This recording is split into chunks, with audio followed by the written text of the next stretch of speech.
Welcome to the Manchester United Chronicle. A high stakes Premier League battle is on the horizon as Ruben Amorim's Manchester United face Sean Dyche's Everton. Can United's 3-4-3 system break down Everton's defensive fortress? Let's break it all down, including the predicted 11 and the tactics behind it. If you haven't subscribed to the channel, please click the subscribe button. We are trying to get to 500 subscribers before the end of the year, so every subscription helps. Everton are currently in the 15th place in the Premier League with 5 points below Manchester United, who are in the 12th place.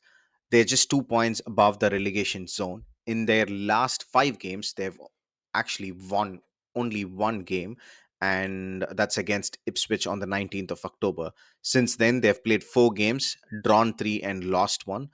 They have been defensively solid. So, in their last 4 games, they've just conceded 2 goals. Sean Dyche usually sets them up in a 4-2-3-1 format. So it's going to be Jordan Pickford in goal, followed by Ashley Young as the right back, and James Tarkowski and Jared Brathwaite as the centre back pairing, and Mikolenko as the left back. The base of the midfield is going to be Gueye and Decoure, and Dwight McNeil is going to occupy the attacking midfield position. On the left wing, it is going to be Iliman Indie, and on the right wing, it is going to be Jesper Lindstrom. The central striker is going to be none other than Dominic Calvert-Lewin. Sean Dyche's team will sit in a low to mid block in a 4-5-1 formation when they are out of possession, and this aims to close central spaces and force the opposition into the wide areas. And Tarkowski and Branthwaite are key in dealing with the crosses because they have the height, the physicality, and the aerial presence to deal with it. When going on a counter, NDA and Lindstrom will provide the width while McNeil sort of makes those late run-ins into the box to support Calvert-Lewin. Calvert-Lewin will act as the focal point, using his strength and aerial ability to hold up play and bring others into the attack. So Sean Dyche's side may press selectively, particularly targeting um, the opponent's goalkeeper and the centre backs during risky passing phases. But they're a bit inconsistent in terms of the pressing. It is hard to guess when they press and when they stop. So the United defensive line needs to be aware of their surroundings and not be complacent when building up from the back. Sean Dyche's team always have a physical presence in defense, in midfield, and also in the offensive area. Especially in the midfield, they will try to dominate the physical duels, and because of their physicality, they are fantastic in set pieces. So they're always a threat in set pieces. So United should watch out for them.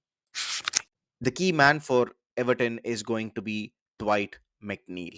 So far in this season, he has the most attacking output for Everton with 3 goals and 3 assists in the Premier League. McNeil plays as a center offensive or a center attacking midfielder in a 4-2-3-1 formation.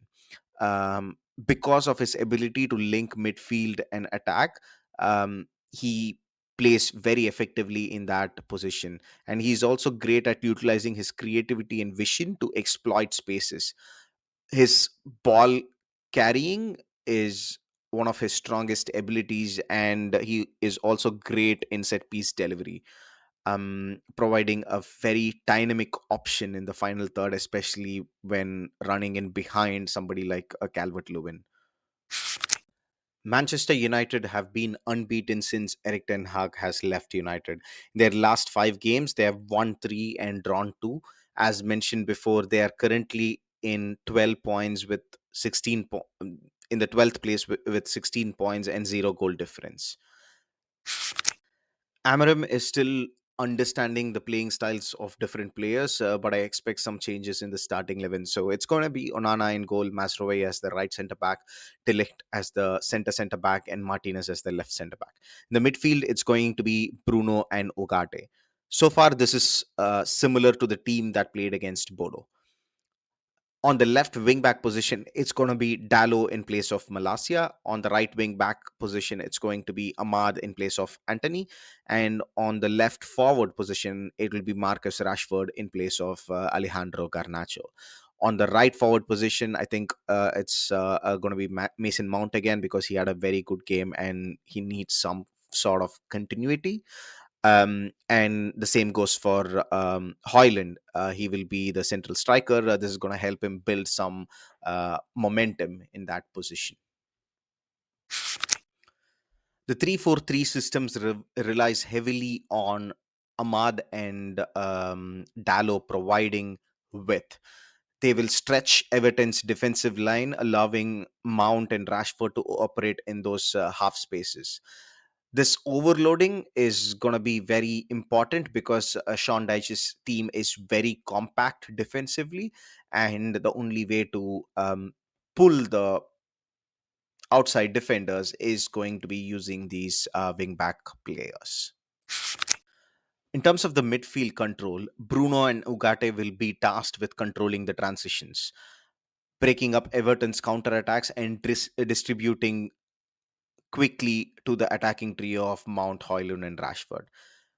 Both Bruno and Ugarte are extremely industrious, and they cover a lot of ground. But the only problem is going to be the positioning. Bruno is still getting used to playing slightly deeper in the midfield. So, and he made a couple of mistakes in the previous game. So, I hope that doesn't happen in this game and we can have a more robust and a solid midfield. United also employ a high press and a transition team. So Højlund leads the press, supported by Rashford and Mount. This aggressive style aims to win the ball high up on the pitch, disrupting Everton's build-up. United will likely target Everton's fullbacks and look to exploit aerial duels against their centre backs using Højlund's physicality. Um, Across the front five, in when we are in position, Dallo, Rashford, Mount, and Diallo can all cross into the box, and the key is going to be how will Højlund manage the physicality of Tarkowski and Branthwaite. Rasmus Højlund will be Manchester United's key man against Everton due to his ability to lead the press effectively and exploit gaps in Everton's defense with his movement and physicality. His knack for finishing and linking up play in Ruben Amorim's 3-4-3 system could be the could be decisive against the compact Sean Dyche's setup. In addition, he's coming after a fantastic game where he provided an assist and scored 2 goals. One of the key factors will be his aerial prowess within the box. So here are the key battles during the game. So it's going to be United's wide play versus Everton's compact shape. So basically, United wing backs and inside forwards will test Everton's ability to defend the flanks. Everton's narrow shape will aim to crowd out central spaces and limit United's creativity and input into the box. And the second one is going to be the midfield contest between Bruno and Ugarte versus McNeil, Gay, and Decore. Because the midfield is going to dictate the game, and Everton's midfield will look to disrupt United's passing rhythm and spring quick counterattacks. So the only way we could tackle it is providing those overloads with the wing back supporting the central midfield players. The third one is going to be aerial duels on both ends of the field. So Højlund's movement in the box against Tarkowski and Branthwaite will be critical, and the same of Calvert-Lewin. His aerial prowess possesses a significant threat to United's backline on both counterattacks and set pieces. My prediction is that United will win by 2-0. This is purely because Everton are struggling to score goals currently, and the 2 goals will be purely because Amorim's setup provides overloads in the final third, and Everton might not be prepared for the 3-4-3 setup. So I'm hoping it's going to be a 2-0 United win. Please drop your predictions for the game in the comment section. If you like the video, please click the like button and subscribe to the channel if you haven't done so already. We are trying to get to 500 subscribers before the end of the year, and your support means a lot. Thank you. See you in the next one. Bye bye.